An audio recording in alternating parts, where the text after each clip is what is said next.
Hey! Got my favorite tea with me. Actually, I don't drink tea. That's disgusting. That's dirty water.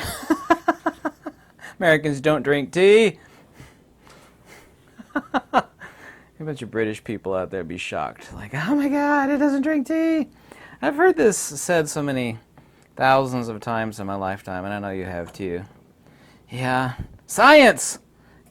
I love it when scientists like to talk about scientists. They dazzle you with something fascinating. This is not fascinating. This, of course, is frozen carbon dioxide, dry ice, thrown into some hot water. Scientists love to do that, though. Ah, that's fascinating! I'll show you something amazing. And then that is meant to be like some sort of artifice for getting you to believe what they say to you. And this is what I've heard so many thousands of times over the decades, and that is, let's set that aside, is that science doesn't lie. Yeah? You heard that one before? You'd have to have only been born yesterday, not heard the words science doesn't lie. But does science lie? But what are we talking about when we talk about techne or science? Are we talking about episteme? Yeah, are we talking about observational phenomena? Today's scientists are not actually scientists. What they are is mathematicians. And they're interested in communing with one another for reproducible results. And there's absolutely nothing wrong with that. It's one of the bases for invention, discovery.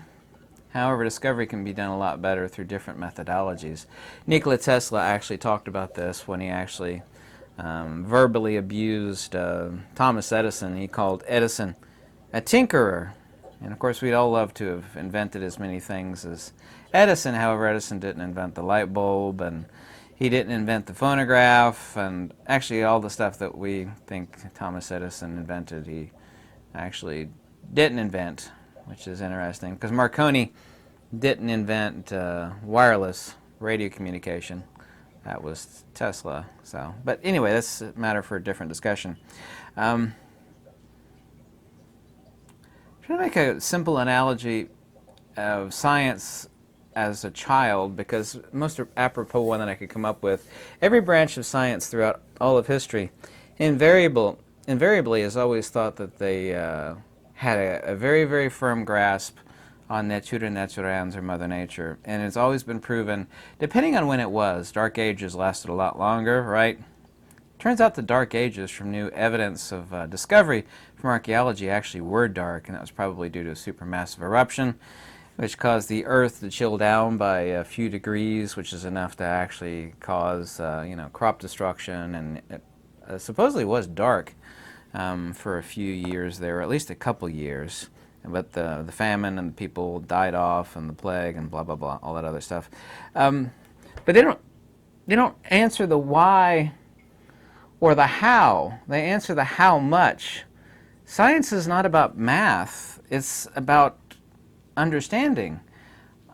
It's okay to have correct descriptions, which are reproducible results, and have a math formula attached to some discovery or something somebody found out, rather than like, hey, this must exist here, and so I'm going to find a way of building something. Yeah, something like 95% of fundamental inventions up to now were accidental discoveries. And then they worked their way backwards. They made the results reproducible, and then they developed an equation around that. And of course, they confirmed with their colleagues, and we have reproducible results, and that's what's called science. But what we call science actually spews ignorance and partial truths, like a child. A child will say, when mommy and daddy have close hugs, 9 months later a child comes by, a new baby. So, loving hugs makes babies or children. That would be reproducible results, and it would be a correct observation. Not exactly correct description, but science is still in its infancy. All of the things that, and especially everything in quantum, is about atomism. And if you're a hammer, everything's a nail. If you're an atomist, everything's a particle. But Mother Nature doesn't work via particles, and that's not a denial of the atom. I've never at any point in time denied the atom. But it doesn't make accurate observations that are correct descriptions about nature, because they fundamentally are against Occam's razor, the idea of virtual photons, or every branch of science today agrees. And you can look this up on any website if you don't agree with me. What's happening outside of a magnet is a emission of virtual particles. Virtual photons, they call it, same thing. They also too think photons are particles. But that's completely inaccurate. I mean, it's insane, it's illogical, it breaks Occam's razor. It can't exist that way. It's completely obnoxious. I mean, that makes Mother Nature out to be like some sort of geek with a pocket calculator, you know, with a bag of bumping particles.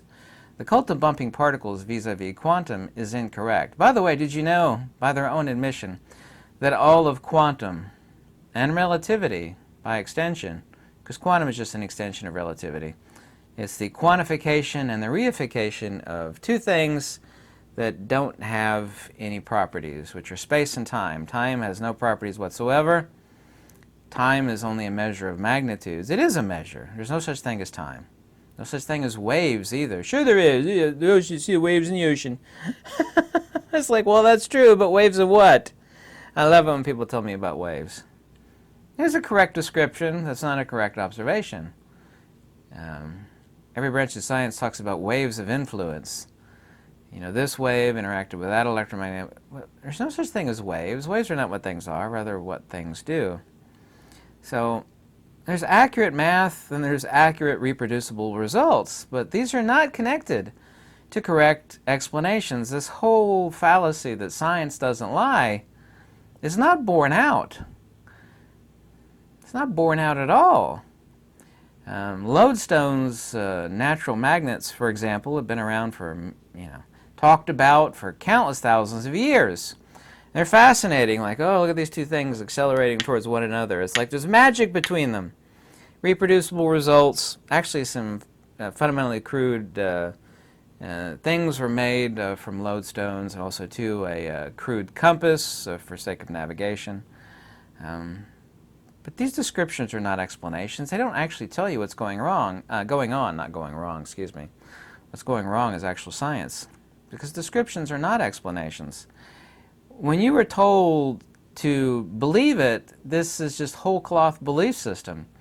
It's a dogma. Science says light is the emission of photons. It is a wave and a particle, but since it behaves like a particle and a wave, it's a wave-particle duality. They actually say this stuff. This is the stuff being taught in schools.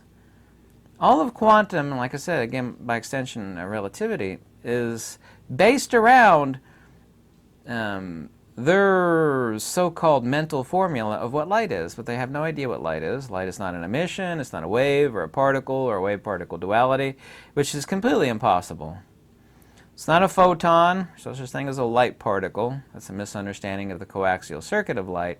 It's not an emission. It doesn't have a speed because nothing is moving. Everybody loves to talk about speed of light. Well, the speed of what?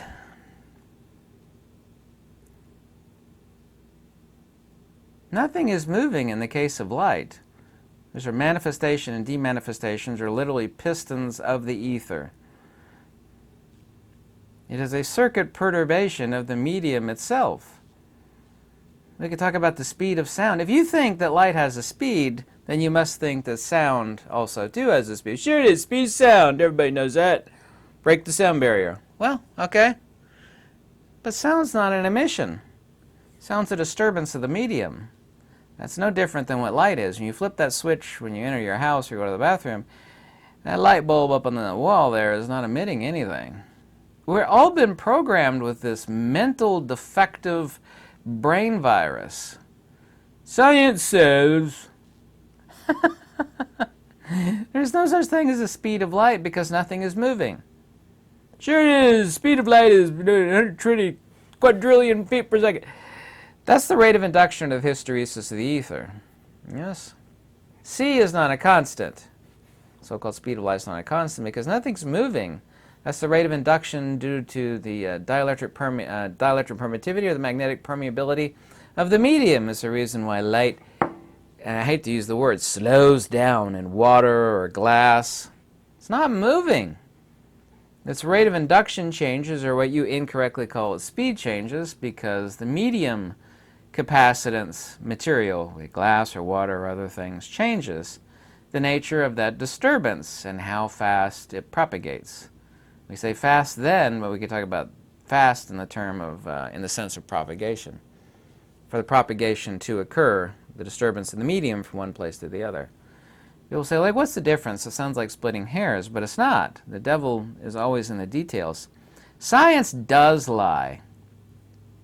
Can we say ignorance is a lie? Because, you know, little children think that when daddy and mommy have close hugs, this is how you get little babies, and they're brought by the stork. You know, a child would correctly, but in ignorance, you know, observe. Well, I hope he's not observing that. That was a bad analogy then. I shouldn't have taken it there. Correct observations, correct descriptions, the math, and the reproducible results are in no way connected to whether that is truth, and it is certainly not an explanation. Science does lie. You and I have heard this so many thousands of times. Science doesn't lie. I was recently in a retail store, and I shouldn't have said anything. I was like, oh God, why are you doing that? And they said, check the science! This is no different than if you said something and someone said, read the Bible! I've heard that before, like ages ago. Read the Bible, it's in there! I don't have a book to thump. I'm going to go to the next best thing. Read it! It's in the good book! It's right there! Read it! When someone says, check the science! It's a belief system. It's just the religion of scientism. The science does lie. Am I saying that scientists, you know, good-hearted ones that are genuine truth seekers are like, I'm going to lie to everybody? No, they're not doing that. They're ignorant. And like a child who's ignorant, they make correct observations, generally accurate descriptions. And they'll have the math, and the results are reproducible, but that does not guarantee what is being said is the truth. It's a partial lie. 99% of field theory science, or theoretical physics is typically called, is absolutely a lie. But it is not an intentional lie. These people have no idea what they're talking about. They never define a field, they've never defined the term energy. Everything, by their own admission, is based around their understanding of the circuit of light phenomena. We understand light is it's a wave, a wave-particle duality emission with the speed, and composed of photons. Well, that's just ridiculous. It's illogical, it's insane, it's absurd. It breaks Occam's razor all to pieces. It just totally breaks it. The reason why mail appears in my mailbox every morning is that a giant purple rhinoceros riding on the back of a multicolored unicorn. That's just crazy, right? But that's slightly less crazy than the stuff that these people say. Magnets emit virtual photons. Light is a photon wave-particle duality. That's just nuts. I mean, if aliens landed, you know, like these people have no sense. They don't even know what light is. You're telling all these dumb human beings that light is a wave-particle duality and magnets are emitting virtual photons, which there's no evidence, by the way, on this earth, ever has been, ever will be, for this thing that never existed and never will. What's the difference between talking about purple rhinoceroses and multicolored unicorns and talking about virtual photons? The answer is no different. Actually, unicorns are far more plausible than virtual photons. But that's what these people say. Because they've never defined a field. And that's why they say, well, magnets are emitting virtual photons. They're communicating with one another. They say this stuff. Don't believe me? Look it up. If something is that illogical, crazy, and insane, doesn't matter if they have a PhD after their name, doesn't matter if they wear a white lab coat, doesn't matter if they've invented something that works. You know, because there's at least like 50 magnets inside this iMac computer. Yes? Let's just call an iMac an invention, even though it's not an invention, it's a computer. There's at least 50 magnets in here. When I tell people nobody on this earth knows what magnetism is or how a magnet is, sure they do! There's magnets in everything. That doesn't mean anything. Even though there's like 50 plus magnets in this iMac and many in this little iPad here, that doesn't mean anybody on this earth knows what magnetism is or how a magnet works. They don't. That's like a caveman finding a tool and using it. Oh, helpful. Smash things. Which is accurate. Oh, really? The caveman found out when you like tied a stick to like a pointy rock, it was good for like clubbing deer and like mincing your meat up and used as a defense tool. They see some Native Americans or ancient Native American artifacts, using a tomahawk with a rock, a sharp rock. Being able to use something doesn't mean you understand what it is. It's because there's a 50 plus magnets in this iMac doesn't mean there's a human being on this earth that knows what magnetism is. Correct descriptions and reproducible results. Because we've improved on magnets too. We've gone from ferrites to samarium cobalts, neodymium iron borons, higher Gauss ratings. We've actually improved upon magnets. How they're able to have a higher Gaussian flux field, Hallback arrays, there is nobody on this earth that you could point to other than me that can tell you what a magnet is or what magnetism is. Just flat out, bar none, period. I mean that wholeheartedly. Scientists do know. No, they don't. Because when you corner them, excuse me, Mr. Scientist, define the word field for me. Huh?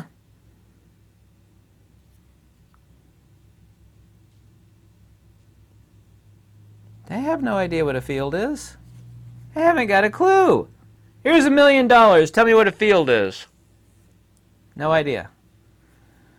Science doesn't lie is the biggest lie. Science doesn't lie. Yes, it does. Most of them don't lie intentionally. They just haven't got a clue. They've seen something do this and that, and they'll describe it and have math for it, reproducible results. But that's no way connected to the explanation, which is totally off kilter, especially when it pertains to field theory. So this is the lesson for young and old. When you hear the word science doesn't lie, know better, because science does lie. They don't lie all of the time with evil intention. Sometimes they do, as we all know, especially these past few years.